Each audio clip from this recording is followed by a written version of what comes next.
Hi, just want to check those that are online, they can hear us?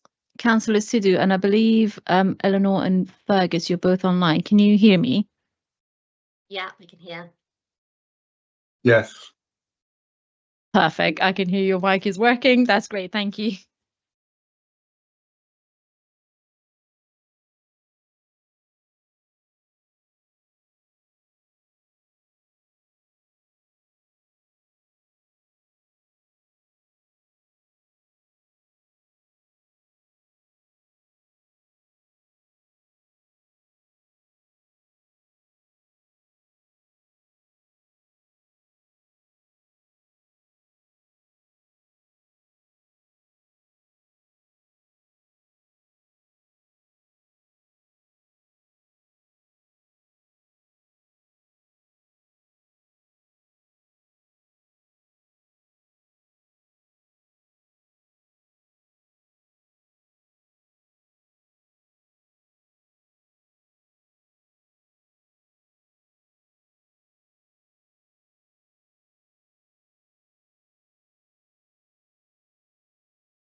Good evening, everybody. It's now 7 o'clock, so we're going to start the meeting.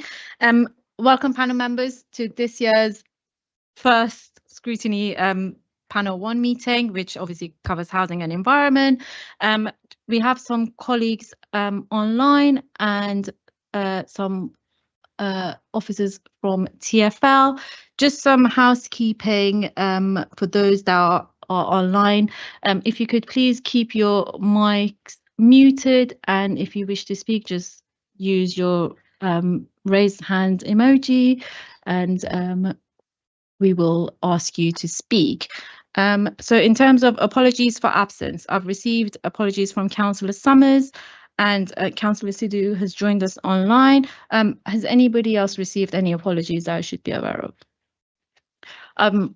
That is fine. Urgent matters. I haven't been informed of any urgent matters. Declaration of interest. Anybody has any declaration of interest? I just want to declare, just for transparency, that I drive a fully electric vehicle. So that is my interest that I need to declare, just for transparency.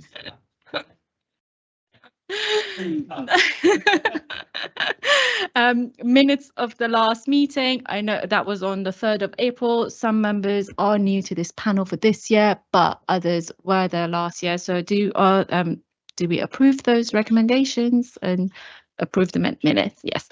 And in terms of the recommendations, we did get an update, and that was emailed to all members. So you should have received that already. Panel terms of reference and draft work program. I'm hopeful that you've had a chance to look at that, and that if you have any recommendations or anything that you want to raise, we can take it offline and you can email that to me, and I'm more than happy to look into that. And do we agree on that as well? Perfect. The next is appointment of non-voting advisory members. We had Co-op Ben Toomey, who is the Chief Executive of Generation Rent, that joined us last year and I believe the year before. Obviously, his input is very valuable to the panel and we appreciate the time that he gives to join us. I would very much like to have him on board this year again, because like I said, the work that he does with Generation Rent and Generation Rent in general, that they are very good, and we appreciate all their input. Do we agree to have him as a co-optee this year as well? Thank you.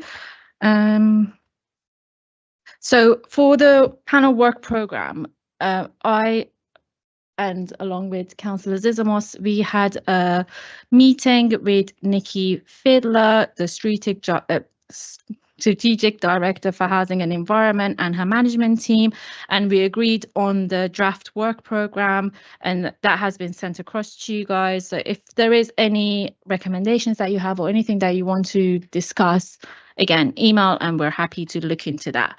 Now we move on to the agenda item for tonight. So on the report that you've received, we have changed the way we're going to look at it tonight slightly different, because I am aware that we have Councillor Mahfouz here and colleagues from TfL, and I don't want to keep them long and discuss the agenda item last. So we've brought that forward. So that will be the first item and we can let them go after the items been discussed. So we have bus connectivity, an update on the transport strategy, and last but not least, the electric vehicle charging strategy, which we'll be looking at. We have Emily Shovler, Head of Transport, Tony Singh, Head of Highways, Eleanor Thomas from TfL, Fergus McGee from TfL, just so that I forgot to mention, Eleanor is Local Engagement Manager and Fergus is the Principal Transport Planner. Earl Mackenzie, who is the Assistant Director to Street Services, he is also online. I have received apologies for lateness from Councillor Driscoll, who is the Cabinet Member for Climate Action, so he will be joining us shortly. And yes, I will hand it over to Emily, who I believe, whoever is presenting the first item. Thank you. Thank you, Councillor. The first item on buses will be led by TfL colleagues. So if I can ask the TfL colleagues to pull their slides up on the screen. Yes, bear with me 1 second and I'll get them up.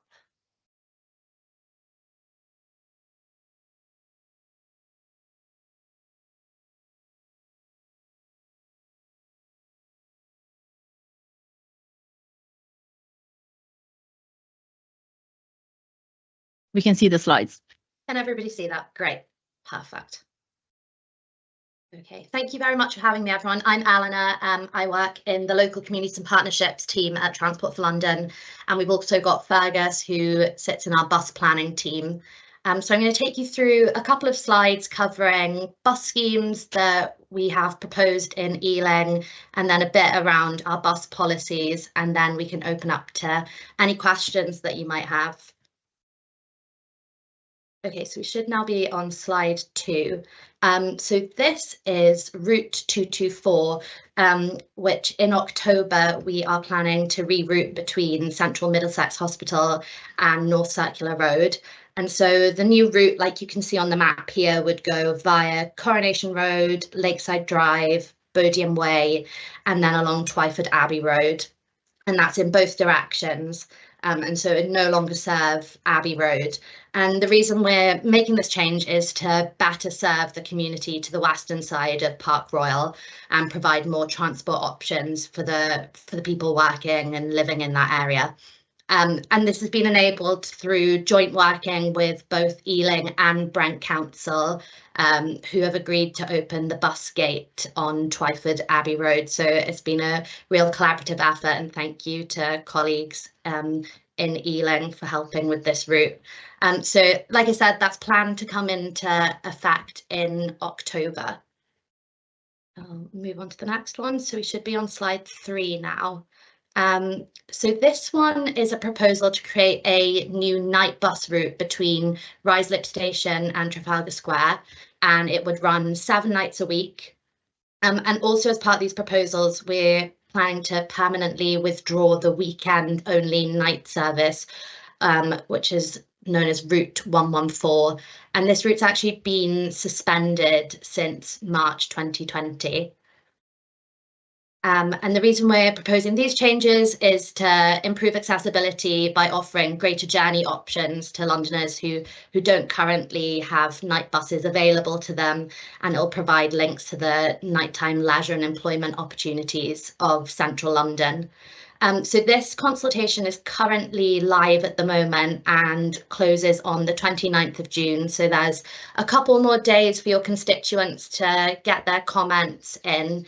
So we'd really appreciate members promoting the consultation and encouraging your constituents to respond to the public consultation while it's live. We should now be on slide 4. So as everyone in the room is probably aware, the Superloop is a network of express bus routes which are there to improve connections and journey times between outer London town centres. So we already have a few Superloop routes in operation, but we are proposing to continue the expansion and provide additional express bus routes. And the next phase of this expansion includes the proposed Superloop 13 express service, which we're proposing would run from Ealing Broadway to Hendon. So we're committed to working really closely with Ealing Council to ensure these plans work for your communities. Obviously, these proposals will be subject to a public consultation. We don't have a firm date at the minute. It's expected to be sometime in the autumn. And obviously, the feedback that we've received from that consultation will help us with our decision making on the new routes. So I can happily follow up offline later down the line once we have a confirmed date for that consultation. And then we should now be on slide 5. So these are proposals to withdraw Route 283 and reroute the Route 72 via the White City estate. So the proposals include increasing the frequency on Route 72 from the current 3 buses an hour to 4 buses an hour on Saturday mornings. And again, on Sundays, currently there are 2 bus services a day, and we're proposing to increase those to 4, and that's to match the frequencies that customers currently get on the 283 that we're proposing to withdraw. So you can see from this map that there's no major changes in Ealing itself. The route would stay the same and we'd serve the same stops. The changes when you get further down into Hammersmith and around White City. This consultation is set to launch next month. And so once I have details of that, again, I'll pass them on and be very grateful if you can share with your constituents. And then the last one here is slide 6, which is the Route 95 proposal. So this is a short-term priority for us to extend the 95 bus route into the Green Quarter. So we've already consulted on this route. And we've been working with Berkeley Home since then to agree the design of the bus stop because it needs to meet our standards. So my understanding is that that's currently with our engineers in TfL. And then once it's complete, we'll go back to Berkeley Homes to get a clearer indication of their timelines for delivery there. But like we said, we're hopeful that this will be in place by 2025. So that was a whistle-stop tour through the routes that we are proposing to consult on or have consulted on and will be bringing into effect soon. And then these last slides here just cover a bit more of our bus policy. So I'll take you through that and then we can open up to questions. So we have a bus action plan that sets out our strategic vision for London's buses, and that runs up to 2030. And so it has a focus on 5 key areas. So the first being an inclusive customer experience. So that's all around looking at improved customer information, making waiting environments of bus stops more pleasant for people, and the buses themselves being more comfortable, and training up our drivers to be able to deliver better customer services and support customers. The second pillar we have is safety and security. So our overarching aim is to have a safe and secure bus network where nobody is killed by a bus by 2030, and that customers and staff feel safe and confident travelling independently on our bus network. The third is around faster journeys. So the goal here is for journeys to be 10% quicker than in 2015. And this is supported through our work with the boroughs, such as yourselves in Ealing, to introduce 25 kilometres of new and improved bus lanes. Then we have improved connections. So this is all about looking at a bus network that's better suited for longer trips, so especially for outer London boroughs, so how we can expand our bus network.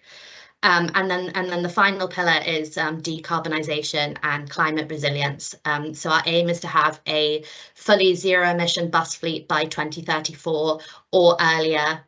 So that's our kind of overarching guiding principles on buses, and then we have multiple kind of strategies sitting beneath that as well. So we also have our bus safety strategy, and builds upon what we need to do to reach Vision Zero for the bus network. So for those who aren't aware, Vision Zero is our ambition to have no one killed on or by a bus by 2030 and no one seriously injured on a bus by 2041. And so within that strategy, we've got commitments to fit buses with intelligent speed assistance, and we're also developing artificial bus sounds, which will alert road users to the presence of EV buses, which are obviously a lot quieter. Then we are also trialling fatigue detection technologies, and working with our bus operators to ensure that there's rigorous fatigue risk management systems in place. So that's kind of what we're doing with our operators, but the plan also covers how we're looking after the safety and security of passengers.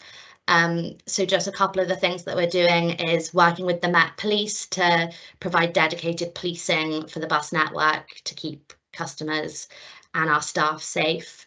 Our own enforcement officers in TfL as well have also begun night patrols across all modes to provide reassurance to people travelling at night. And also alongside the Met, we've started a trial of CCTV cameras at bus shelters to prevent and detect crime and antisocial behaviour. And we're also looking at our bus stops in terms of how we can improve signage on how to report crime and deal with incidents of sexual harassment and hate crime. And then the final slide, you should now see slide 9. We also have a number of reports that set out the benefits of buses in London. So this will be useful if your constituents come to you with questions about the buses. This is all readily available online. So as we know, bus travel is central to Londoners' lives, and our data shows that after walking, it's actually the most commonly used form of transport in London. So buses are affordable, so more than 1/3 of bus journeys are made by Londoners with an annual household income of less than £20,000. And we obviously have the £1.75 fare, and we have the bus hopper within that, so you can make multiple journeys within an hour and a half. So we're committed to keeping the bus affordable. Buses are accessible, so 82% of disabled Londoners have used the bus in the last year, with over half reporting that they use it on a weekly basis. So all of our buses have a dedicated space for a wheelchair and an access ramp, and buses can also be lowered to reduce the step up from the pavement. Our buses are available, so our bus network covers the widest area of any public transport mode in London. So more than 96% of Londoners live within 400 metres of a bus stop. And then our buses are also sustainable. So like I've set out before, we're electrifying the bus fleet, and there are currently over 2,000 electric buses on London's road, with plans to expand that. So I've provided in the pack links to a lot of this information that is readily available online. And that was the end of the slides I had to go through. But if there's any questions for Fergus and myself, we'll do our best to answer them. Thank you, Eleanor, for the presentation, and bless you. I actually, when I introduced officers, I completely forgot to mention that we have Councillor Bassam Mahfouz here as well, who is the London Assembly member for Ealing and Hillingdon. I believe you wanted to say something. Thanks, Chair. And I mean, Eleanor's given a very, very comprehensive review of where we are in terms of buses across London. Obviously, I've also one of the first things I did was to join the Transport Committee on the London Assembly. It's been something that's very close to my heart before I got onto the Assembly, and obviously, just to sort of reiterate some of those points that Eleanor has made, but buses are so crucial to our city in terms of accessibility, but also in terms of affordability. And actually, another A I was going to choose over available is adaptability, because we've got the hopper fare, which is obviously introduced by this mayor, which has meant that you can get those 2 bus routes. So you don't have to have a bus route that takes you from A to B on your journey. You could just get off, get onto another one. And that allows us to improve reliability of the buses. I appreciate everyone wants a bus that goes exactly from their doorstep to the place they're going to go to, but that isn't always possible. So the hopper bus fare allows us to do that. The mayor is also very, very conscious that actually it is those on the lowest incomes who are more likely to use our buses, and that's why he has frozen bus fares again this year, and made sure that the increase on fares only applies to obviously for tube and rail services. And in terms of the adaptability, buses have changed so much over the years, and of course, I mean, you used to be able to literally hop on and off, didn't you? And obviously, health and safety has sort of changed that a little bit. But nowadays, when I speak to Transport for All and other accessibility groups, which I do on a regular basis, this is one of the key aspects of being able to allow people to empower them to be able to get out and about in our great borough, and it's adaptable in terms of new routes that we're seeking to deliver in the borough. Of course, we've seen about the Night 118 bus route, which is something I've been asking for a year since the last consultation happened and then didn't go ahead. We've obviously seen the first Superloop bus in London introduced here, the 607 change to the SL8. Now, you may say that's just a rebranding, but the reality is that actually since that rebranding and the move over to Superloop, that saw an 18% increase in ridership. And the huge increase in ridership across London has been contributed by the Superloop. And so we want to see that in terms of the next step of where we go with buses. We've got obviously the Superloop 13, which Eleanor has referred to, Ealing to Hendon. We also have ambitions to have an Express 65 effectively. I don't know what number it will get in terms of the Superloops, but ideally we should also be looking for that in this mayoral term as well. But some of those other things, obviously, that we've heard about, Vision Zero, incredibly important in terms of reducing road deaths, something I've been keen to achieve since I first got into politics. And obviously at the moment as well, one of the key things across all of our network is making sure that we're tackling the crimes, particularly violence against women and girls, which is entirely unacceptable. And if we can make sure that people feel safer, but then, God forbid, if something does happen on the bus network, there is the evidence that we can use to take that individual or individuals and seek justice in those circumstances. So I'll stop there because I'm sure you've got plenty of questions. Thank you. And I'm sure the information is very helpful for us, and it's understanding that the plan and the effects that it has, that's good to know for us. And that it's just a reminder of the service that the mayor is obviously providing, and the strategy and the plans that are in the pipeline for us. So any questions from panel members? I mean, I've got plenty of questions. Councillor Taylor.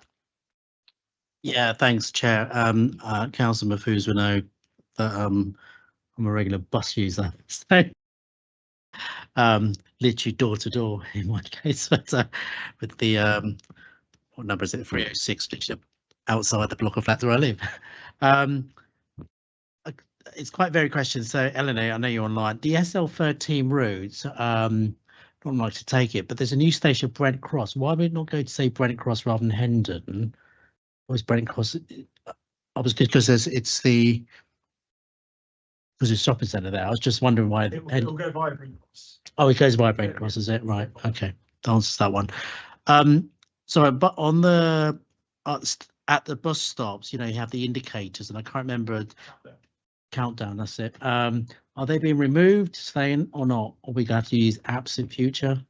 Well, they're staying where they are, but I appreciate there have been some technical issues with some of them recently, particularly after the cyber attacks. So obviously we want to improve accessibility, and so people having that information on their mobile phones is really useful, particularly for people with disabilities or other challenges, meaning they don't have to, you know, the TfL Go app is being massively improved, so it will have more information about accessibility. One of the issues that I picked up when speaking to disability groups is that they don't know if, for example, you know, there's diversions, other issues, all that sort of thing. So making sure that that information is available to users before they make that journey and before they leave the door is incredibly important. We're going to try and make sure that we give that to people through the app. One more, and then I ask my question. Sorry. I mean, safety is really important in cameras. I get that, and I must admit, I never told anyone this, but 10 years ago, I did get beaten up at a bus stop, actually, on the Uxbridge Road. But I'm just wondering, in the circumstance, how it gets used. And I don't want people to laugh at this, but young couples canoodling at a bus stop, will they be caught on camera? How would it be used? How would it be? Yeah, I'm just wondering, is it constant use of a camera? Well, the rules on use of CCTV you'll all be aware of. Obviously, it applies to local authorities and TfL. Likewise, you know, it's got to be. You've got to justify why you put the camera in the first place. It can only be used for certain reasons, etc., etc. And in fact, you know, sometimes they can only be watched if it's been asked for, you know, requested for the right purposes. The people who are allowed to view the cameras also have to go through the relevant training and all the rest of it as well. So there are relevant safeguards in place, whether it's TfL cameras or Ealing cameras or anybody else. Yeah, you did say that you're a regular bus user. Just saying, you know, just putting that out there, you know. Okay. I have some questions. That's fine. So in terms of the Superloop SL13, when are you expecting to go live with that consultation? And just one more question, so I'll just give you two questions. You said that 82% of disabled people have used the bus within the last year. Now, I know you said that buses can be lowered down or they got the access ramp. How are you ensuring that drivers are actually lowering buses? Because the feedback that we've received from some residents is that drivers just refuse to do that. So how are we ensuring that bus services are accessible to disabled users? Thank you, Councillor. So the SL13 is scheduled for consultation in the autumn. I don't have a more specific date at the minute, but I'm happy to follow up with everybody here once we have a confirmed date in writing.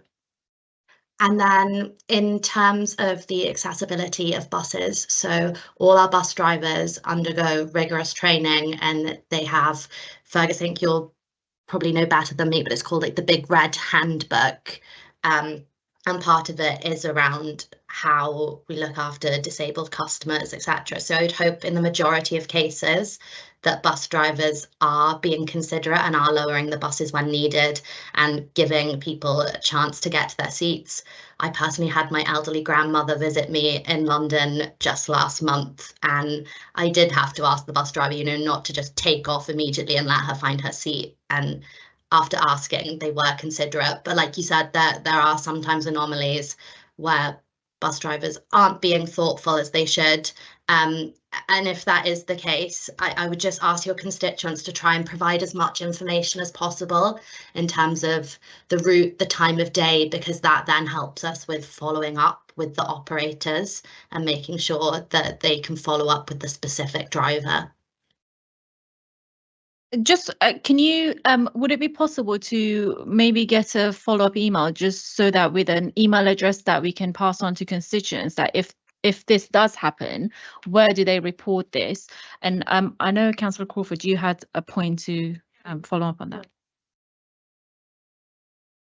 Yeah, you took my question. But what I actually experienced something, an event the other day where the driver overstepped. He didn't stop where the disabled person could access the ramp.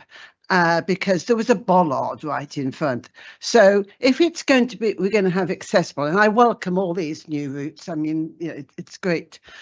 Then we could be thinking more about how we sign. We make a sign. We do a sign where the bus door has to stop, and people with disabilities know where to stand, where to park themselves. The other thing is this driver, after we asked him to to wait and do the right thing to pick up the disabled passenger, he couldn't work it. It wasn't working. And this has happened on several occasions where, and I've heard other reports where that no one is checking the ramp, whether the ramps are working before they leave the bus. So can we have some improvement? And could we have a copy of the Red Handbook? I like that. Councillor Cooper, I think the Red Handbook is for TfL workers. That's their training handbook. Good job. Well, Unless you're looking for a new thank you. Councillor Yeah, Memphis. I think, I mean, look, the slogan, of course, is every journey matters. And I want to make sure that's absolutely the case, because what we hear too many times, unfortunately, is that, whilst the vast majority of cases, as Eleanor has said, it's a smooth service from A to B, that's brilliant, is that we want to make sure that every single time that's the same scenario. And of course, there are always challenges for the drivers in terms of some of the parking that you Councillor Crawford, you've pointed out. And what we need to do is to make sure that the bad parking that we've got, the any sort of physical infrastructure change that we need to make, and I know Tony made a jot of that straight away. We need to make sure that we design those out so we can make it as easy for the drivers and as easy for passengers to be able to get onto those buses. But if a bus driver is not adhering to that code, then clearly, as Eleanor said, we need to make sure that they are pulled up on it so that they can get further training. The other thing that I'd like to see is that actually we have more lived experience from people with disabilities as part of that training as well, because I think, and I've been out with people with various different disabilities, from guide dogs to wheelchairs and so on, is until you've been out there and you've seen it firsthand, you don't have a proper appreciation. And at least with buses versus tube staff, for example, or it's almost it should be a daily occurrence when they're supporting somebody with one sort of disability or another, and so they should be putting that into practice on a daily basis as a bus driver. So there is no excuse for having done the training and then not being able to put that training into practice. Just that last point very quickly, in terms of my understanding, and Eleanor I'm sure can clarify, is I thought that the bus can't leave the depot until that has been tested in terms of whether the ramp works or not. So Eleanor, if you could just confirm that. I'm going to pass that one over to Fergus. That is my understanding, but Fergus works in our bus team and will hopefully know 100%.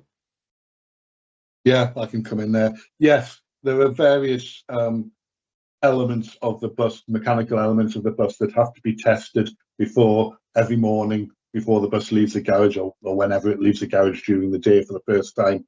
And that includes the ramp, it's indicators, lights, the things you'd expect that we need to confirm are working, and that should happen. And I think in the vast majority of cases, I've got no high 90%, it will happen.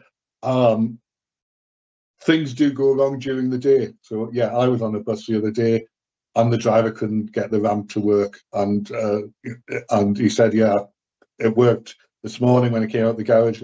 It must be I was going to work, so it was early in the morning. So yeah, but between leaving the garage and 2 hours later or whatever, something had gone wrong. So that will happen. But the rules are we make every effort to test things. And if a bus in the garage, something doesn't work that's part of that test, it doesn't come out the garage, an alternative bus is sourced. Thank you. I am conscious of time, so if you're okay, we can take 2 questions from Councillor Martin and Councillor Zizamos, please. Thank you, Chair. This will probably come as no great surprise to this group here.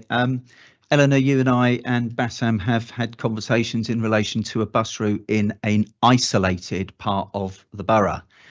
What I read from the report that's come back is that we are, unfortunately, because of the rather large green space, finding that a problem, because there isn't anybody who will use the bus in those green spaces if we look at the financial element.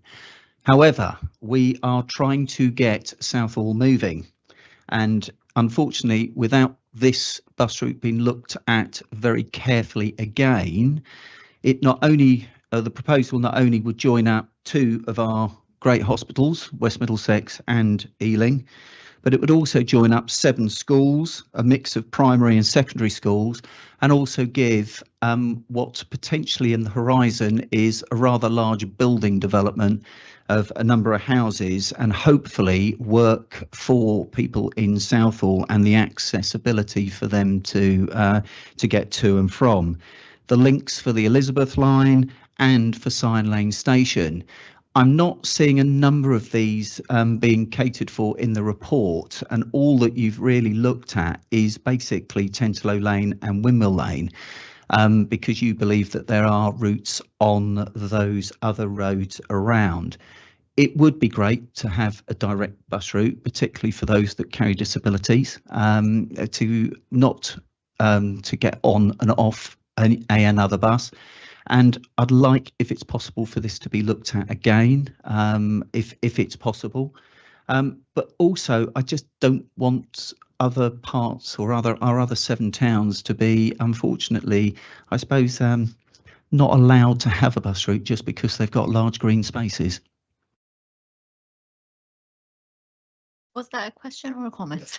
Oh, thank you. Well, it's really, can this be reviewed, and can we sort of have a further conversation about it? Because I do believe it is, and it should be part of our Get Southall Moving campaign. Thank you. And can I just take Councillor Zizamos' question as well, and then Councillor Mahfouz, you can respond.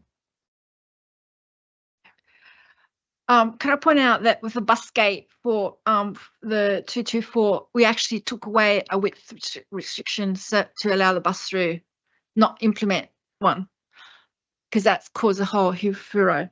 My issue is I had 2 different people, with one blind person and one person with walking disabilities who's 90, who the blind person wrote to TfL and asked for a bus route, the 483, to go to Sainsbury's, and it goes straight past Sainsbury's on Hanger Lane, and it won't go in there. And he wrote to them, I wrote to him, helped him write, and we got back, it will take 5 minutes extra for them to go into Sainsbury's and out of Sainsbury's, and they're not considering it.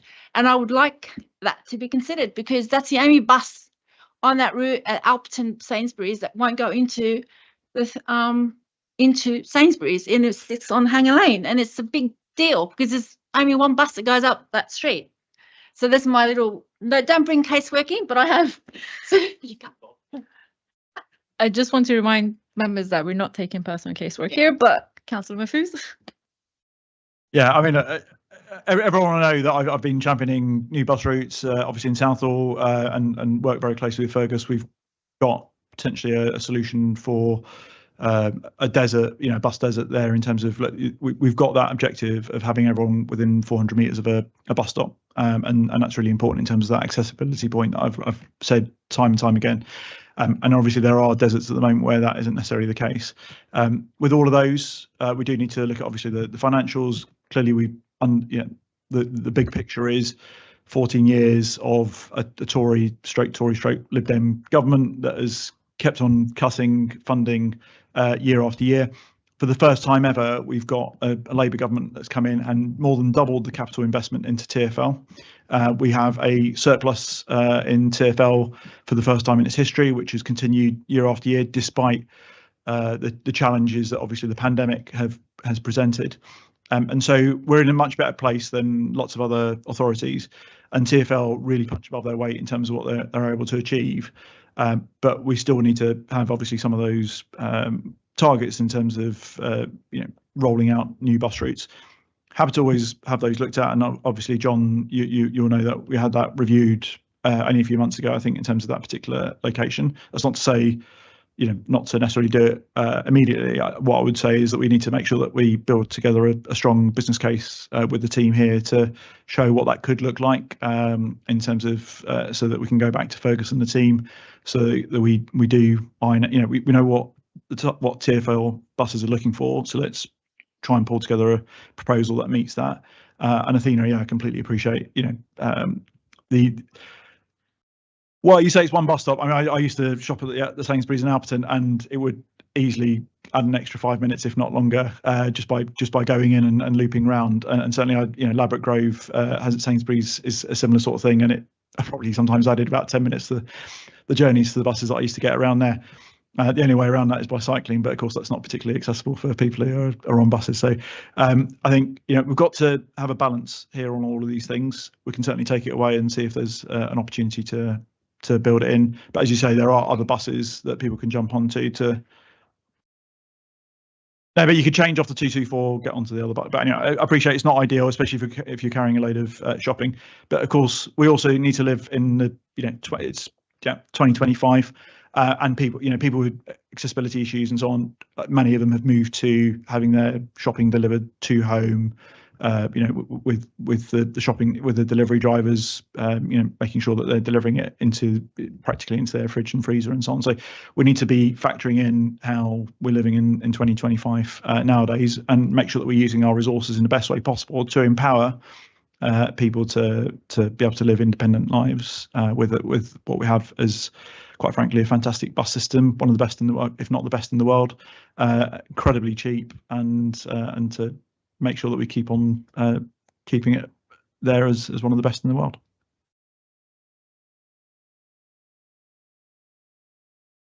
I have a question myself. Thank you very much.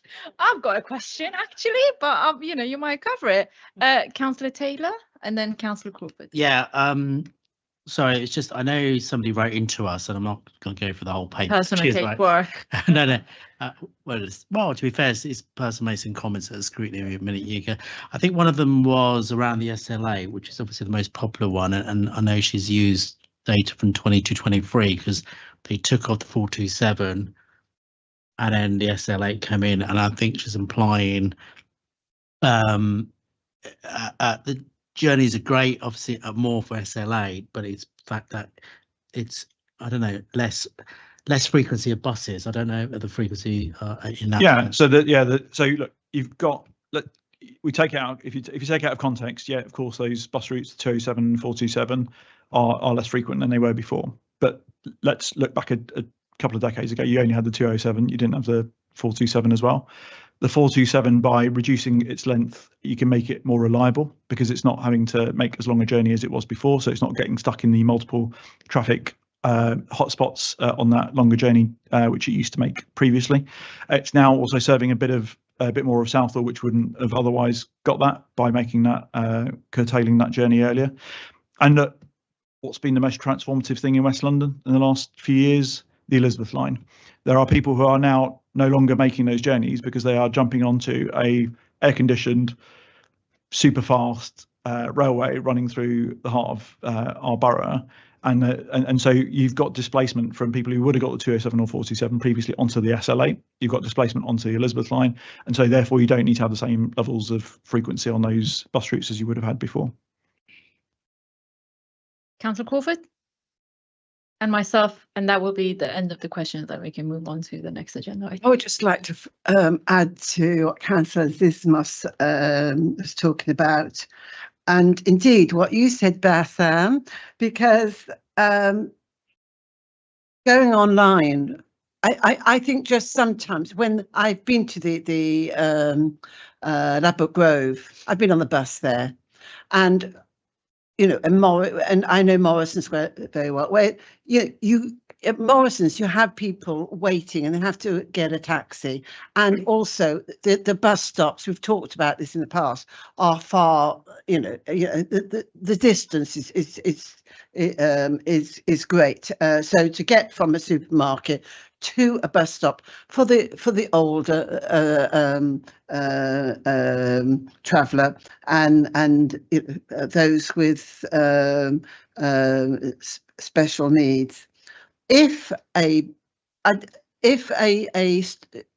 bus can actually go to where a lot of people do need to go, and the very people who use the need to have access to a supermarket, a lot of them will not be doing online stuff, and it's also a social. It's probably their one thing, where they get social interaction, and they want to do it. I would really be looking at where these developments and large supermarkets, so we're getting many of them. We look at the SIL, we look at the Section 106, and TfL work with the planners, and I think accessibility is so important, and we need to go forward. So I would ask that you look at the supermarkets. 5 minutes, it's a nice break from a journey. You're seeing a lot of people and it's visual. It's actually delivering a service to many, many people. Thank you. Thank you, Councillor Crawford. I think as not trying to answer the question, but I think with the transport strategy, they do look at new developments and stuff like that. So that does come into that. Well, yeah, I mean, Eleanor, as part of our introduction, talks about how we're doing that in the Green Quarter. That's allowing us, obviously the improvements to the 95. Also a new bus route completely, which will connect Hayes and Southall in the future, that we're looking to, will also be potentially part of that solution for the desert, the bus desert that we've got in Southall as well. And look, this isn't just the only service that we offer to people. There is obviously the taxi card scheme, dial a ride, all these sorts of things on top of that. So there are other opportunities for some of the things that you've talked about there, Councillor Crawford, which would allow people with the level of disability to be able to access some of those services. And obviously, and they could choose to whether they use that, for example, to go to a social group, or whether they prefer to take that to the shopping centre, etc. But it's something we can take on board in terms of Sainsbury's and Alberton. Yeah. Thank you, Councillor Mahfouz. Just one final question from myself is that I've slightly changed my question actually after all of the questions. What is the criteria for planning new bus routes? I have absolutely no idea. So what do you look at when you see, like, I'm going to put this new bus route in? Yeah. I guess, do you want to answer that one? I can have a go. Sorry, I'm just collecting my thoughts here. I guess one point is we don't often introduce new routes, but we frequently change the bus network. So a new route is a lot of money, and actually the bus network, and London has been mentioned, is comprehensive. It covers a larger, covers most, 90-odd% of the built-up area, and it tends to be that adjusting existing services meets the desire to change the bus network for whatever reason, and there's reasons why we do change the bus network. It's demand, existing demand. Is that going up? Is it going down? Have we got the right frequencies? So that would be one stage. It would be new development. So Southall was mentioned there. So obviously one of the big development sites, the big development site within Ealing. There are others, I'm not dismissing them, but we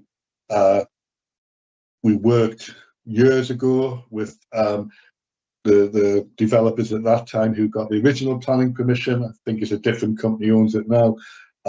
We had a concept of altering the bus network to provide sufficient capacity for the new homes, and to provide, we thought, along with Ealing officers were part of that conversation, along with what they thought were reasonable destinations to take people to.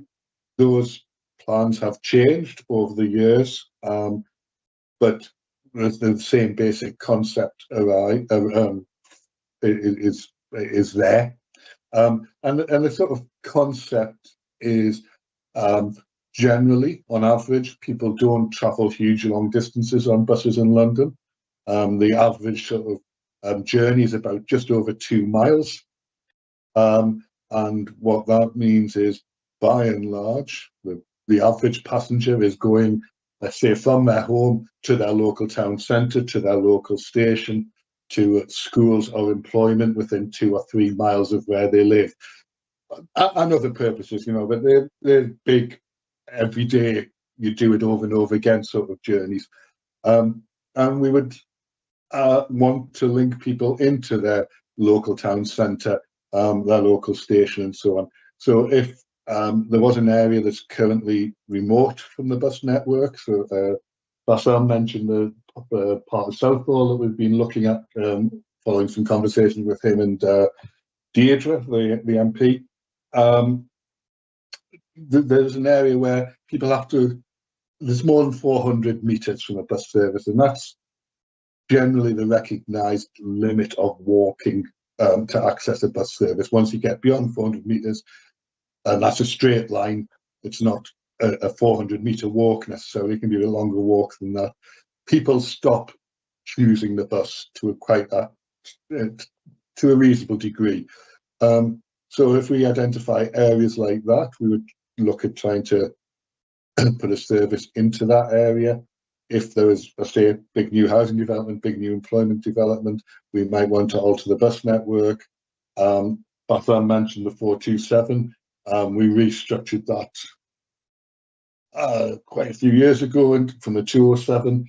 And then the Elizabeth line modelling, and we use sort of long-term strategic modelling to help inform us what we might do, showed that bus demand between sort of Southall area and Ealing Broadway was going to fall quite significantly. And that made sense, that people who were getting buses along the Uxbridge Road into Ealing Broadway would actually have a station with a much better rail service within walking distance of where they were. So they were less likely to use a bus to access rail network. That allowed us to cut the 427 back to Southall and then extend it to serve Southall Station. So we were able to develop the bus network to take account of less demand, but also give people along Uxbridge Road West and up towards Uxbridge itself a direct service into the Elizabeth line. So there's a lot of things that lead us to altering the bus network. I've given you a very quick snapshot of them, but there will be others I'm sure I've missed. So thank you. So in a nutshell, it's demand based. Councillor Mahfouz.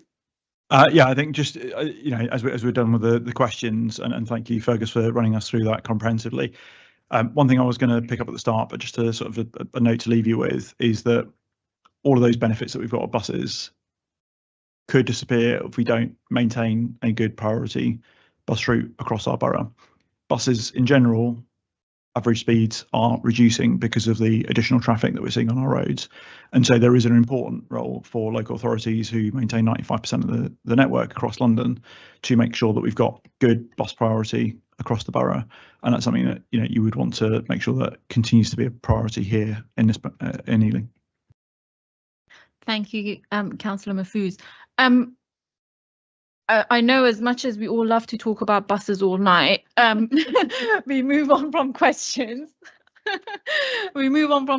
And I think thank you for that very informative slides and all the answers that you all shared. I guess there was a lot in there that obviously we wouldn't usually know this information, so it's very helpful, and for anybody that is going to watch this later, I'm sure they'll appreciate the information that you've shared. In terms of recommendations, I guess my takeaway, and I'm sure I hope panel members will agree, my takeaway would be that with all the consultation that is going on, you know, maybe our residents can be involved more. So maybe more comms on how residents can contribute to the consultation, because from what I know, it's mainly through the TfL website and things like that. So that is something that could possibly be looked at, how we can reach out to more people for the feedback on consultations. And if we could get, because like I said, we all received feedback from residents that about drivers not lowering the bus or stopping when they see a disabled person, that, you know, going further and stuff like that. And if there is anything that they need to report, I know that we've mentioned about the route and the time of the journey that can be reported. So if there is an email address that we can pass on to residents and say, obviously these feedbacks are important, so they can use that email to send the feedback, that would be great. And last but not least, and I'm sure Councillor Martin will be very happy, in terms of large green spaces, can consideration be given on accessibility to public transport for all residents, and mainly those with disabilities who don't have access to private vehicles? So that is something that can be looked at better, maybe. So I hope panel members will agree with these recommendations, and if there are any feedback from officers, I'm more than happy to consider. Sorry, if I could suggest just adding in terms of going back to accessibility point, and I think Councillor Crawford made the point, but in terms of at bus stops or near bus stops, in terms of making sure that those locations are, you know, there are nothing prohibiting the driver from being able to access that bus stop as much as possible. And I know that, you know, that always gets built in anyway, but if we get the feedback from TfL, that effectively asking TfL to make sure that they're liaising with Tony's amazing team so we can deal with that as soon as possible, rather than just leaving it to get worse. Absolutely, and I'm sorry that was missed out. So have we got that? Perfect. Thank you very much, and thank you, Councillor Mahfouz, Eleanor and Fergus, for your time tonight. We really appreciate it, and I won't be Eleanor. It's Eleanor, isn't it? Eleanor. Yeah. We appreciate your time tonight. I won't be keeping you any longer than I need to, and once again, thank you for your time tonight. Thank you. Thank you. Thank you so much. So we move on to the next item, which is just an update on transport strategy. This is just an update. It hasn't been completed yet. So we are just going to get a brief update on this. Thank you, Chair. Yes, as I'd outlined in the report, the transport strategy is currently in progress. I provided a little bit of background on what the transport strategy is, because we're aware that there can be confusion essentially about what this document does compared to the local implementation plan. So just to clarify the sort of purpose of it and the scope of what the strategy will do. So we have the local implementation plan, which is the statutory document that shows how we will deliver on the Mayor's transport strategy for TfL. The transport strategy for the borough essentially is a cherry on top of that, and most boroughs have them, but we don't have to have one. Previously in Ealing, we had run strategies for 3 years at a time to align with each local implementation plan, and the last one of those was 2019 to 2022. Now, obviously, in those 3 years, COVID happened, and there was a kind of need when that strategy expired. There was a feeling that actually it was worth stepping back and reviewing. Was a 3-year period actually correct, or did we want to think about a longer term transport strategy? So following those discussions, it was agreed that we actually wanted to align more with the Mayor's transport strategy, which is running up to 2041. This allows us to have more of a vision setting exercise, essentially, to really think about what the Ealing of the future should look like for transport, not only to think about schemes for the next 3 years. So we've been developing the strategy and having various conversations and doing various pieces of research about what that should look like. It's fair to say this is happening across London boroughs as well, and it's quite an exciting time to be developing the strategy. Most boroughs are in a similar position as us actually at the moment in looking at a more ambitious active travel based kind of strategy, and moving on from the traditional 100-page long quite technical document. So that there's a kind of real movement in a positive direction where the document feels more accessible, more engaging, and less of a long technical document. So we decided to start engaging with residents on this, and I didn't want to engage with residents on the basis of a document. We wanted to start at a really high level. So we started by not consulting on the strategy, but actually asking residents about how they move around the borough. So we, from January to March this year, we ran a programme of events, and we ran a survey, and also through the Commonplace platform, which lets residents put pins on a map. We basically asked residents, how do you move around the borough? What modes do you use? How do you feel about them? Particularly, how safe do you feel? How comfortable do you feel? What are your experiences of the various modes? What more could we do to support you to walk more, to cycle more? Kind of elements of their perhaps their needs, any disabilities, essentially their experience of travelling around the borough. We really wanted to gather as broad a picture of that as possible before we started the strategy.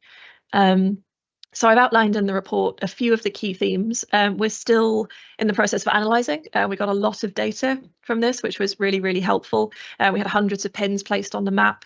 Some of those were kind of very simple elements, improve this particular aspect here or put some cycle parking here, but others were much more, complex and interesting about people's lived experience in a particular location.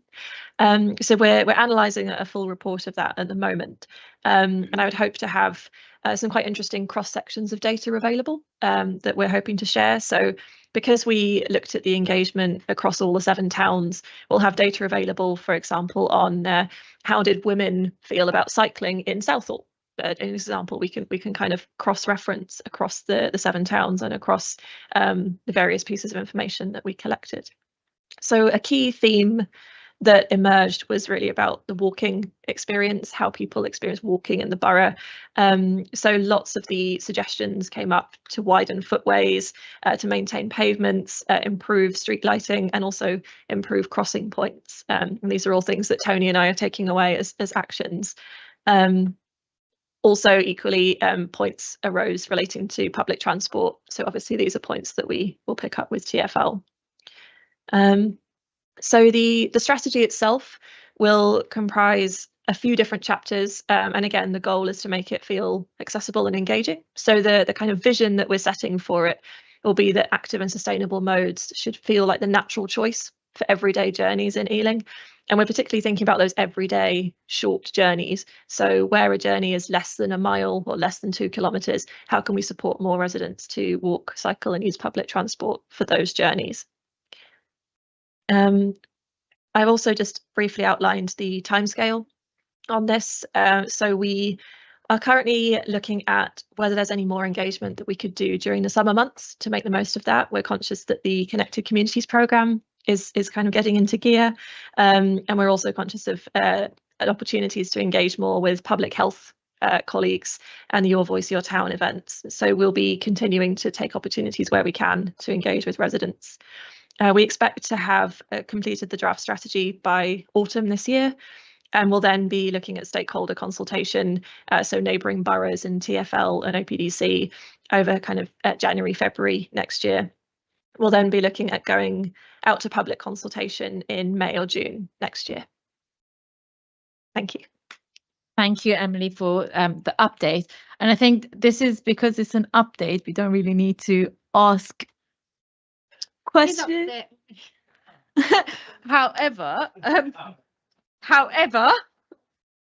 There is an however, which I was going to actually say, when we have the report, if this can come either to this panel or overview and scrutiny to be looked into further, because obviously, as you mentioned, it is still going through the process, and I'm sure, if you want to say something on it, that's absolutely fine. But this is as Emily did say, it was just an update on the strategy. But Councillor Crawford, yes. I want to ask whether you are including a question, very important question that my residents, they always complain, and they did, were doing it yesterday, is what is their view on shared surfaces? And because we are the you know, that tension between cyclists and pedestrians. We have to deliver more cycling routes. I appreciate, you know, the problems with designing, but I would like to see the response eventually, hence asking them, you know, to make sure that question is put in. Thank you. Councillor Martin, you had a question? It's not a question, it's more of a comment and a bit of feedback, really. On the Southall engagement, it was very, very poorly attended.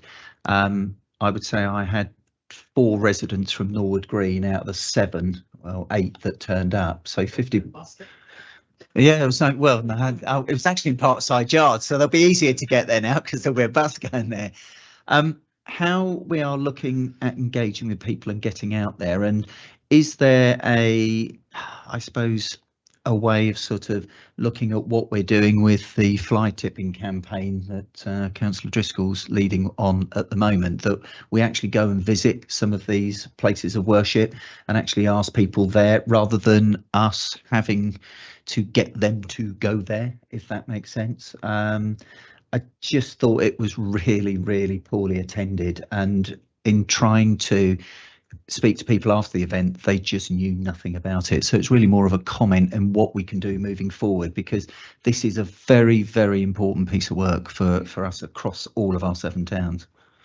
I think it was in the report that, you know, it's not just the consultation isn't just people coming to us, that they are going out, like, you know, through Your Voice, Your Town and all of that. So they are also going out to places to speak to residents. Councillor Taylor. Yeah, it's just about e-bikes, because that's a big topic across London. And if you said other boroughs also look at it, I'm just wondering collectively, I mean, there's a case being made for a London-wide framework on this. You know, I live on the border on Hammersmith. They'll come in, they got a different operator as well. And we end up with so many bikes stacked up there, you know, and so then has to be, I wonder if there might be a push in strategy to get together with the other boroughs collectively to look at something better. I mean, I did a walk around one block a couple of weeks ago, literally 45 bikes, I counted them in a short block, you know, one evening. So I don't know what it's like in other parts of the borough, but it's just, they can be random everywhere, you know, that's the thing. So. More power to the police. Yeah. Emily, would you like to come back on this? Thank you, Chair. Would you like me to respond to each question in turn? Yes, Councillor Crawford, in terms of including a question on the shared surfaces, so the actual survey ran from January to March this year, and we didn't include specific views on specific kinds of intervention in that. The intention was to be really broad and to ask how residents felt about their journeys, whether there are any safety issues or comfort issues. From a quick scan of the initial results, we can see that residents are raising that kind of concern in the qualitative responses. It was very much an open question. So once we've analysed those, we will have more idea of whether people are flagging this. We think it is something that will come up. Right. Can I ask why you didn't include more, you know, more specific questions? Because if you're going through the expense of a consultation, don't you want to get as much information as you can? I think it's the main idea was that this should be really high level about perceptions of different modes and of safety and comfort issues. In terms of shared surfaces specifically, we only introduce those where they're necessary by design in a specific scheme, for example. So it's not something we would introduce by default. Tony might want to come in with more detail on this. It felt that if we were to go down the route of consulting effectively on how people feel about specific interventions, it ends up serving more as a referendum of residents' views, and that didn't feel productive when what we actually wanted to hear more about was their experiences. Does this feel safe? What more could we do to encourage you? I hope that makes sense. Yeah, thank you. To answer your question, Councillor Martin, yeah, I think particularly for Southall, we very much appreciated that we wanted to have a programme of events run across the borough. We wanted to feel that we were offering the opportunity for residents to attend events in each of the 7 towns. But particularly for Southall, we knew that would only be one strand of what we did. And yeah, as you say, I think we anticipated that particularly for Southall, it might be difficult to connect with residents and to encourage them to come to those events. So for Southall, we worked more with the community as well. We did quite a lot of work with Let's Go Southall, had conversations with them, organised an event with the Southall Community Alliance, talked to the Let's Go Southall community groups and gathered information through those channels as well. I think it's fair to say it wouldn't have been perfect and it's an iterative process, but I wanted to reassure you it wasn't only those events where people had the opportunity to engage. And Councillor Taylor, your question about e-bikes. Yeah, absolutely. The push for this pan-London contract is something that we are really keen on. My officers are part of a working group that's looking at developing that. The main constraint on timing is legislation making e-scooters legal. That's the main holdup. So the intention of TfL is that e-bikes and e-scooters should form a single micromobility category legally. And that once that's been delivered through government, micromobility as a category can then be procured for London, all of London together. Now, it's slightly frustratingly already been delayed, this legislation, but what it means that the sort of fate of e-bikes is tied to e-scooters for now, which are still not legal while we're continuing the trial of them. So for now, we are in the unfortunate position where e-scooters are part of the trial, pan-London, TfL are governing it, but as you note, each borough is free to make its own arrangements on e-bikes. The current timeline that we're working to is summer 2027. We anticipate the legislation will have passed and we'll be able to bring in this pan-London contract, which the intention of Ealing to date has been that we will join. So it doesn't quite feel that the timing would make sense to push for it in the strategy, but we're absolutely pushing for it in every other channel. Maybe, yeah, you should lobby an MP. Councillor Driscoll wanted to comment. It's just to come back on a couple of points there. So Councillor Crawford about the desirability of shared spaces. It's not an aspiration we seek. So all individual schemes will have any shared spaces as it's not our go-to, and there will be the opportunity for comment when we do the schemes. And I think looking at it on the actual proposals is probably more meaningful than the concept, because you need to look at the locations. But it's absolutely not what we're aiming to achieve at all, shared spaces. It's only where the local layout of roads and pavements means that that's got to be in consideration. And in terms of micromobility, I think it's working. It's the local devolution bill is going through. That's probably not used the correct name there, but that's the process where the legislation will deliver the opportunity to have regulation. So we're waiting for that to come through. There's been lobbying through sort of London councils to have that. So there's been sort of pan-London lobbying about that as well. And TfL were doing enforcement. And that started some time ago. So they were looking at sort of some test cases, and TfL were going to take the test cases so that they would have a body of case law to rely on that if needed. And now I haven't had an update how that's gone, but that's also needs to be considered to encourage encourage providers of micromobility to manage their stock better. We've got another operators come in, a VOI. There's another one that's coming to the market, but would we consider a cap on the potential number of maybe operators or bikes perhaps in the borough? I don't know how many there are in the borough, to be honest. So we have 2 operators in the borough. So we have Lime and we have Voy. And there's a number of factors that are considered there. So we have to consider, is there cross-borough mutual networks, because a lot of our usage do cross borough boundaries, as you would expect, because that's how people travel, and you can't have a provision stopping at a borough boundary. So we have 2 providers. We also have a cap to the fleet.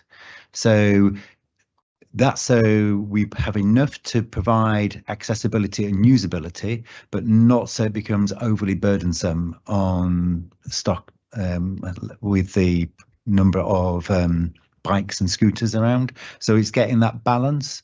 And we took a decision about having 2 providers because we thought if we split this fleet between 2 providers and have a cap, that becomes commercially viable. And a couple of boroughs are thinking of 3, but then you're splitting a cap amongst and having a smaller pool.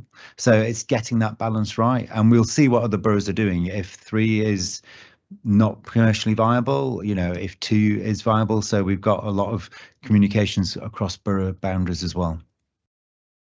Thank you, Councillor Driscoll. And 2 final comments, I think. Councillor Zizamos and Councillor Martin. Unfortunately, my ward does have a lot of these shared spaces, and a lot of them crisscross with TfL, who have shared spaces. And that's where the crashes happen, where TfL meets the borough. And that's where we have all the conflict between pedestrians and cyclists, especially cargo e-bikes, which I hate, which are 200 kilograms worth of weight going down a space shared with a pedestrian on Hanger Lane. It's not great. It's TfL problem, but then again, I think it's a borough problem too, because it's right in the borough and it's all interconnected. And I just feel that we never, TfL do their own thing, and we shouldn't let them do their own thing. And it's really bad. I mean, and the signage is terrible. You can't, Hanger Lane is a perfect example. One side is shared, the other side is not shared. Cyclists think both sides are shared, and one side is this wide. You can't fit a person and a bike in that much space. And the other option is Hanger Lane. So if there's a crash between, you know, there's a cargo e-bike and Hanger Lane, where's the pedestrian going to go? And this is my issue. And I've asked Colin to look at the cycle guru to look at this, because it's because it's both TfL and the borough, and it's just not happening. And I would like to see that happen. It's just a comment. So if there's anything you can come back on that, would be. Councillor Martin. I'm looking forward to going out with Head of Highways Tony Singh on a line bike, and let's travel around the borough, Mr. Singh. See what it's really like. I've been on a walkabout in Southall with Tony. When we had to look at the bus routes in Southall Station. I think you don't need to come back because there was just comments. So it's fine.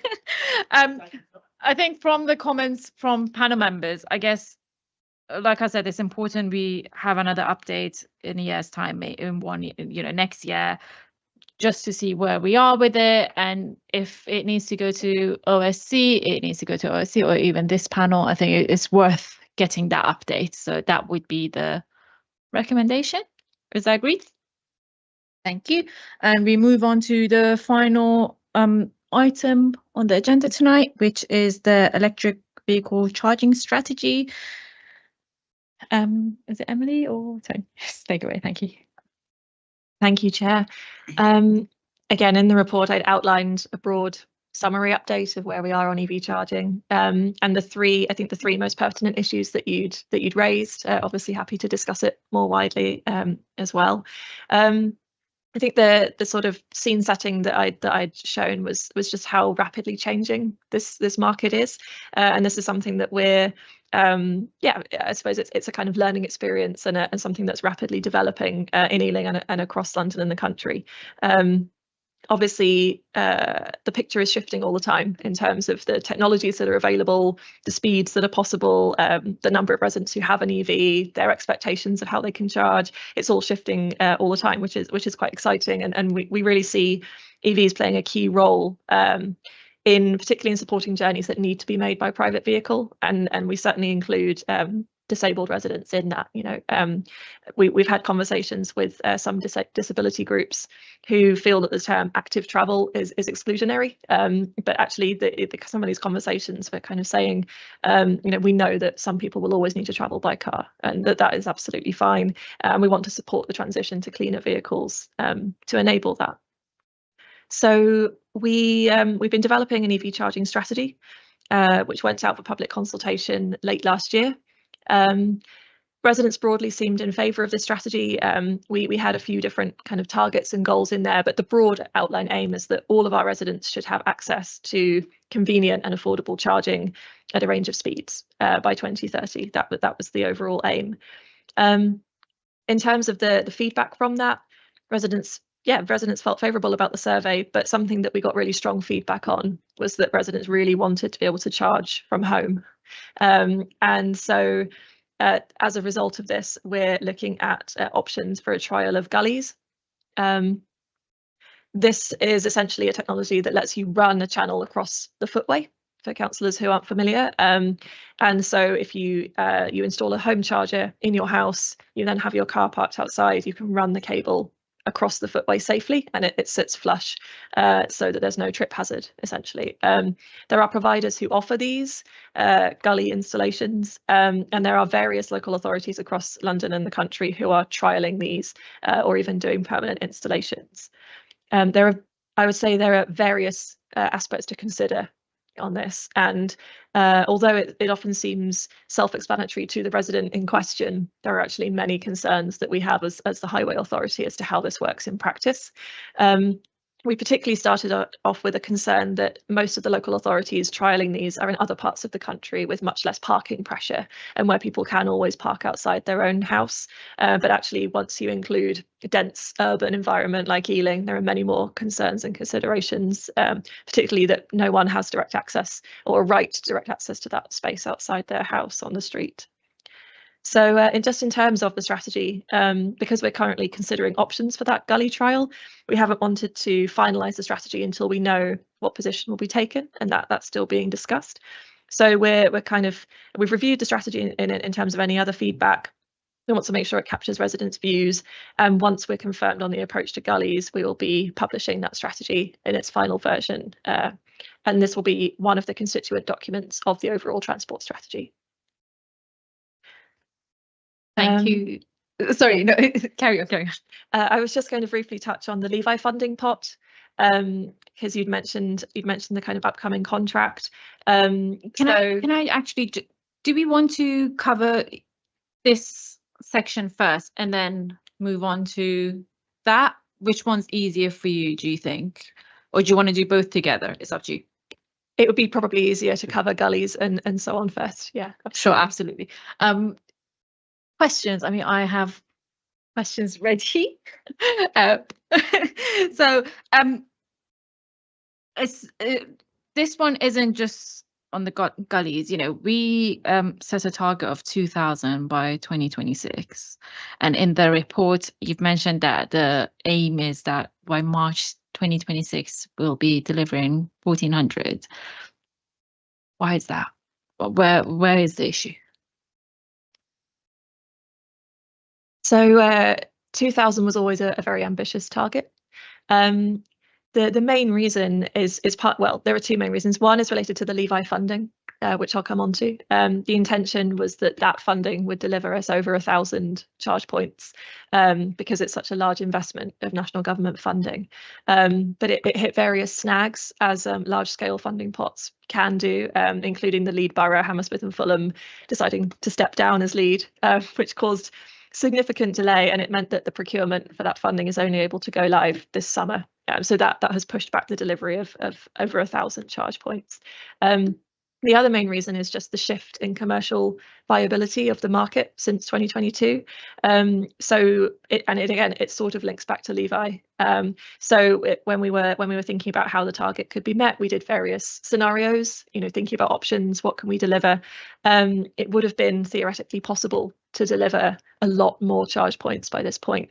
But by this stage, the market, the actual operators of charge points, are all putting their energy into the Levi funding, and there was absolutely no interest in delivering in Ealing before that. It was really a case of we have to go through Levi. There's going to be no commercial mechanism, unfortunately. Perfect. On the gully charging trial, will there be a consultation before the trial starts, I guess this one follows the question, is that what would be the criteria to select participants or locations for the trial? So in terms of criteria, this is something that we're looking at the moment. We've been asked to consider different options essentially for whether the scale of it would be viable and how many kinds of areas we want to include. Other local authorities are trialling everything from a single street having a gully installed outside every house, all the way through to completely distributing gullies, so one in each town centre. So there's such a wide spectrum of what other local authorities are doing. We really feel we need some time to consider. But both extremes feel like they would have their weaknesses to us. We have a small number of residents who have been incredibly keen on having a gully installed for some years, and it does feel that this is the kind of scheme that would benefit from that enthusiasm. And so in theory, those residents would be the ones we'd reach out to first. But we're very conscious that we don't want to concentrate it necessarily in a particular area, that we could actually benefit from gathering data from right across the borough. Whether it would work differently in Southall from Acton feels intuitive, but it would be helpful to gather that information. So we're still determining the exact criteria, but that's our thinking. I guess it's good to know that it's not first come, first served. Anybody that emails first will get a gully outside their house. Councillor Crawford. Okay. My colleague has just shown me a picture of the gully and it looks like there's a metal strip. Right. How long will it be before that metal strip gets broken or not put back? And when it is in use, does that metal strip have to be there? And will everybody do it? And will it be on an incline from the house so it doesn't get full of water and blocked with leaves? And the other question is, have you considered that when they apply for this, and I hope they do, that they can only have it if they've got a dropped curb? Tony, can you? Well, I think we have I think Earl has his hand up as well, so I don't know if he wants to join on this or Emily, you want to take it? Emily, I think you're probably going to say this anyway, okay? But we talk about gully trial. I think before we do anything, the considerations that Councillor Crawford just mentioned, along with something that's incredibly key to this, is ownership of the public space anyway, and the liabilities that go along with that. And also there's equity considerations to think about in terms of affordability. Who can afford to have these? Why can they afford to have them? Why should they have the right of ownership over a space? Because clearly, if you have a gully for an electric charging point, if you don't have a drive, Councillor Crawford mentioned the dropped curb, but logic behind that is if you've got a dropped curb, you can probably park your car off-road. But in most cases where people want to charge from home and do not have off-street parking, they will require a parking space outside of their houses, which is something that, to allow that in relation to this, it's going to take a lot of consideration in understanding what the impact of that is, what the views of the community are in relation to that, what the costs are in connection with that, and where the liabilities lie in relation not just to that space, but certainly in relation to the gully that's across the public highway. So I think before we actually trial anything, all of these things will be taken into consideration before there's a decision to move forward with a trial. The areas that the trial's in at this stage, I mean, correct me if I'm wrong, Emily, but the areas really aren't really the point, because it's these other issues that we have to get over first. It may very well be that we could overcome them, but there needs to be clarity on those. Sorry, Emily, I've stolen your thunder, unless you have anything to add to that. Thank you, Elle. Yes, the next point I was going to make was just how many technical on the ground considerations there are for this. So I touched on the kind of complexities before we introduce any gullies, but yeah, Elle is absolutely right. Liability, maintenance, all the practical considerations that Councillor Crawford outlined. We've got some draft user agreements that other local authorities have brought in for their residents that our legal team are currently helping us review. But absolutely, the kind of key considerations here are very much technical and location specific rather than strategic at this point. Thank you. And I think, Earl, you touched up on my next question, which was going to be about liability and safety, because if an injury occurs, who bears liability? Is it the homeowner or the council? Because, you know, with the gully, yes, the cable goes inside, well, in the ground. However, we do know that sometimes there are people that like to cause issues, and if they pull that cable up, then, you know, you have disabled residents, wheelchair users or visually impaired, and that's on the footpath. Then it's things like that it's not just, you know, I know a lot of residents, they want a gully, but have we considered other schemes or trials like I think it's flat and flush? Has that been considered as well? Because that would seem to be a safer, or, you know, that is something that I've heard about. So I don't know if even councils has heard as well. Yes, so the main provider of that technology is called Trojan. So this is where essentially the user has what they call a wand, which they have in the boot of their car. They plug it into a flat and flush sort of circular socket in the pavement, and that then charges their car. But when they're not charging, there's no sort of charging point or bollard on the footway. We've had several conversations with Trojan as part of our kind of market engagement. The main concern that we had at that stage, which was late last year, was the affordability to residents. So Trojan works on a membership basis, which is about £100 a month as a minimum to kind of lease the wand and to have access, and then the charging cost is on top. And I think they are working hard to bring their costs down, but at that stage it didn't feel like a viable kind of affordable option that we wanted to bring forward. I mean, as long as we've considered those options. Councillor Driscoll, you wanted to. I mean, this is quite a, there's a whole host of liability maintenance issues that have to be thought through, and there are a whole host of trials that have happened, but there's not a whole host of published materials about these trials, which is kind of, you would think, the purpose of a trial. There is national guidance that was published Christmas Eve, just gone, 24. But while it set some issues to consider, it didn't provide, it just said make sure you consider these issues rather than these are the range of answers you can have. It gave a couple of models for installations, but very much it wasn't prescriptive guidance at all, or didn't give a very narrow band of options. It was, these are some of the things you should think about. I mean, the way this technology is changing, for example, Trojan, I wonder if in the future you could have a way that you could put your wand into the connection point and you could be drawing energy from a domestic supplier, but then paying as the non-resident. So effectively you are then creating sort of on the public space a commercial arrangement. I don't know, these things that could be in the offing. So it's a very dynamic and changing place, but there's a whole raft of things to consider.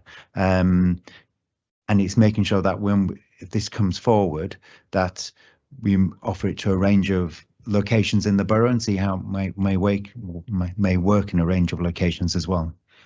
Yeah, I think it was Enfield and Bromley that did the trial, but I guess they've not published because that was one of my questions. Do we know how their trial went? But never mind. Councillor Taylor. Yeah, thanks, Chair. Yeah, thanks, Emmy, for that point you made about not having that right to park outside your home. I think I learned that about 25 years ago. I was working in another borough in a political capacity. And it always comes out in the argument about CPZs, doesn't it? I was just wondering the demand for gullies. I mean, what is that level of demand? I mean, are we just chasing a handful of people, spending a lot of time and effort for something that's not hugely in demand? And I don't know what that's kind of demand. But I did wonder the success of the public EV points, because I remember the controversy we first had them, pretty brought in, and has that demand met what we anticipated? Because you're saying that people want them obviously outside their homes. Is that because they're not using those public ones I don't know. Is it what it is? I mean, I'm not a car driver, It's so very expensive. As someone who has to charge their car, it's very expensive. And I think I'm kind of glad that we are moving away from, I think it was called eSource, the other providers, because you have to have you pay a subscription to get cheaper, but even that is still very expensive. So it's the same as if you have to pay £100 a month for a subscription. It's just, but obviously it wasn't that much. I think it was £11 or something a couple of years ago. I don't know if it's gone up, but yeah, sorry, got carried away. Yeah, thank you, Councillor. Yeah, certainly on the kind of affordability point, we know that most residents are more in favour of the lamp column charges, if they're considering public charges, and that is what the Levi funding will deliver, over 1,000 lamp column charges. Certainly we know that won't be a perfect network, and also there will be drivers who really want that super rapid charging, like Uber drivers, for example. But for your everyday resident who needs to charge overnight, the lamp columns will be really useful. Apologies, I've forgotten the first half of your question. The demand, yes. I think in terms of the EV charging strategy, we knew that it would be a self-selecting group of residents who responded to the survey. We did run a parallel survey asking for general views on EV charging and really wanting to get the views of residents who don't own an EV as well. But obviously it's a bit more difficult in terms of comms to get that kind of response. Would you like to tell us about electric vehicle charging, even if you don't have an EV? We did get some responses, but obviously broadly the pool of people responding to the strategy own an EV. They were mostly concentrated in the east of the borough, as you might expect, and this was the group of people who were really keen on gullies. So I think that there will always be challenges and questions about that sample that we've gathered, essentially. I think there's a certainly desire to act on feedback because we've received it, but absolutely keeping in mind that this is not a large sample of residents at all. Thank you, Councillor Driscoll. Yeah, I mean, I think the main motivating factor is just cost. So if you charge from home, you're paying a domestic rate of VAT. If you charge on the street, you're paying a commercial rate, and that differential rate of VAT is around about, I don't know, 10-15% or something. So it's quite a substantial additional just in terms of VAT, never mind the provider markup, whatever that's offering. Having a range of different speeds of provider is a good thing. I mean, we've had an expression of interest to have a very high speed charge point coming into the borough, which would be great as a use for those who need to have a quick commercial providers who want a quick charge up and then to be going on their way. Overnight lamp charging will be at a slower and lower cost, but if you want to go to the lowest, it's home charging, and that will be the driver, that cost reduction. So I think that will, once people become more aware of that, I think probably there'll be greater demand. I think just to put it into perspective from somebody that uses both the charge outside and sometimes at home through friends, if you charge your car at home 50% every night, it will cost roughly between £3 to £4 a week. Where if you're charging through a public, a public charger, it's again 50% would cost you about between £16 to £18 per charge.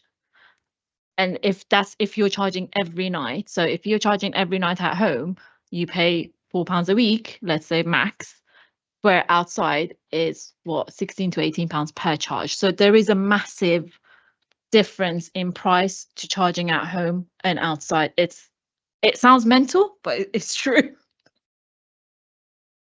But isn't there not a case then for subsidy into that public post instead?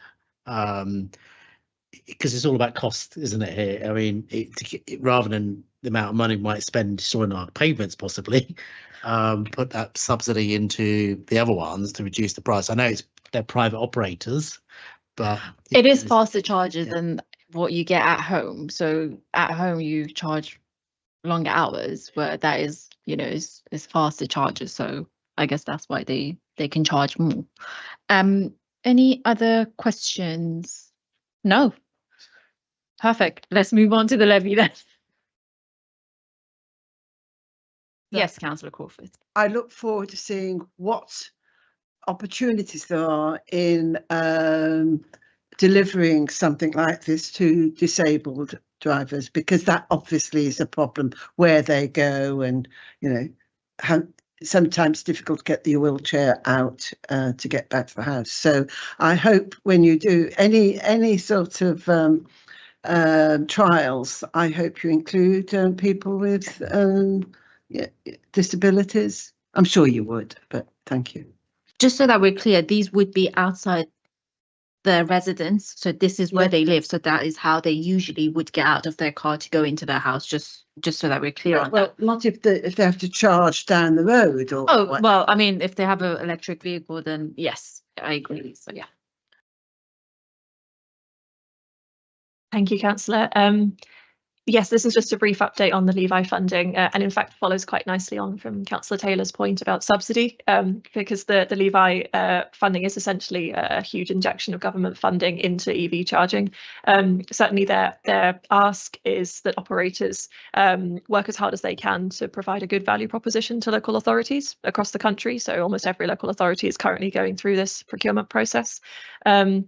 We've got an allocation of 7.5 million for Ealing and the 5 boroughs that we're in partnership with. And the intention is that the private sector should at least match that, but ideally that up to 80% of the ultimate investment will be from the private sector. So we're really looking to stretch them as much as we can during the procurement. And a key consideration will be cost to user, essentially. So which operator can offer the best affordability option during that procurement. So yeah, just a brief update. We are working in partnership with Hammersmith and Fulham, Harrow, Hillingdon, Haringey and Brent. The funding, the 7.5 million, has now been delivered to Ealing, and we are distributing it to our partner boroughs. We have prepared a report for July Cabinet outlining a recommendation to proceed to procure for this piece of work. We're the last authority to seek this approval, and all 5 of our partners have now got that cabinet approval and governance in place. So we expect to be able to launch the procurement quite shortly. We'll be submitting the tender documents to the funding body at the end of July. Thank you. I have 2 questions on this, because I know Hammersmith and Fulham were the lead, and Ealing had to step in and save the day. So in terms of, obviously, we're the lead on this, but can you tell us a bit on the governance structure across the 6 boroughs? So how does that work? Just so that we get a better understanding. And also, what happens if one of the local authorities says a certain decision doesn't actually align with what our local need is? So what happens there? Thank you, Councillor. I'll take the second part of that question first. So just in terms of alignment, so each partnership is doing things slightly differently. Some London partnerships are only 2 or 3 boroughs, and they're finding it quite easy to reach agreement. We've got 6 boroughs. It's always going to be quite difficult from Hammersmith and Fulham right out to Hillingdon to find commonality. What we're doing is a really flexible procurement model, where we're essentially going to allow operators to bid into different lots. So Ealing, for example, we really want a lot of low power lamp column charge points. Most of our partners also want that, but a couple of the boroughs really want to do different technologies. They want more rapid charging, so that will be allowed for. Okay, because I thought maybe it's just one strict, this is what's going to happen. Yeah. Oh, yeah. Any comments or questions? Sounds good. Yeah, Councillor Driscoll. I think it's really worth to blow the trumpet of the officers who stepped up and stepped forward, because at short notice we had to take up the lead. So I think that really needs to be taken on board. And while Ealing has a driving ambition to probably have a very stretch ambition to 2,000 charges, and we were probably heavily reliant on Levi because we've had that sort of little bit more than a hiccup, but we actually stood up and came forward. So great big thank you to the officers for stepping forward there, because it wasn't easy to make that happen. But we also, with our partners, made sure that they could actually deliver as well. So it's for a collective good for all those in the consortium. And it's to make sure that we had a stretch achievement in our manifesto, but we're not going to get quite there. But we actually have rescued a whole stream of funding that will support work across West and North London. So I think that needs to be recognised. I know it was said earlier, but I wanted to pass my thanks to officers. Ealing saves the day. I think one comment that I have is I'm sure you're already aware about the gully charging trial. You know that there's a government grant for residents who want to have a EV charge points installed at home, and that is due to run out, I think, April 2026. Now, with that, you need to get an approval from your local authority, from the from highways to get that installed. So has that been taken into consideration? Because that, you know, there's a lot that needs to. I know it's easy for us EV car drivers say, yes, I want a cheaper way of charging my car, but there is a lot that needs to be considered with this. And you know, it's the accessibility and, like, you know, for residents with disabilities and whatnot, and clutter on the footpath, stuff like that, that needs to be considered. And that will take, you know, I guess from more officer time, because there needs to be a monitoring of this. So that's one thing. And the time frame that we have, how long is this going to run for? Do we know that as well? Thank you, Councillor. In terms of the cost consideration, I think something that residents perhaps are not aware of when they think about asking for a gully is it will save them money on the charging itself, but there will be upfront costs to installing the gully. And again, it goes back to the point I was making about the sheer difference in scale between how local authorities are managing this. Some local authorities are not charging residents anything at all. Others are charging them up to £10,000. So again, the sheer difference in scale is proving quite challenging for us to navigate. You know, where does that balance lie? We do think it's right that there should be a user fee for this to cover our costs, to make sure the council doesn't lose out, and to cover other risks as well, and possible other circumstances. So we're currently looking at different user agreements. We've got Enfields, for example, that we're having a look at. We think ultimately it will be quite complex to calculate that upfront cost. Absolutely, the grant is a consideration, and that is what triggered some of the initial requests from residents. But you know, in terms of the trial itself, we're encouraging residents to reflect that there will be other costs, and they shouldn't only be thinking about the grant and the kind of opportunity to save money. In terms of the time frame, so we're currently reviewing options with our legal colleagues, who are helping us look through the user agreements from other authorities. We are anticipating by the end of July that we should have some more details prepared, particularly from legal, on the different components. And we would then like to obviously discuss with Councillor Driscoll and with members and seek a steer on which option to take forward, essentially, because the plan is to bring forward various different proposals. You know, would we like to do it at a small scale, a larger scale, which areas, and so on. Thank you. And I think one final comment and question from Councillor. Yeah, I think it's just a comment on your last point, Emily, about the costing issue, because I think often we've seen in other areas of the not just this council, elsewhere, like landlord licensing, or, you know, where literally you can only get charged so much and it has to cover the costs and no more, even though as a borough we will carry the burden of additional costs. So if there is that capacity to do so, I think it's something you might, you know, certainly could consider. And maybe give them a free bus pass or something, you know.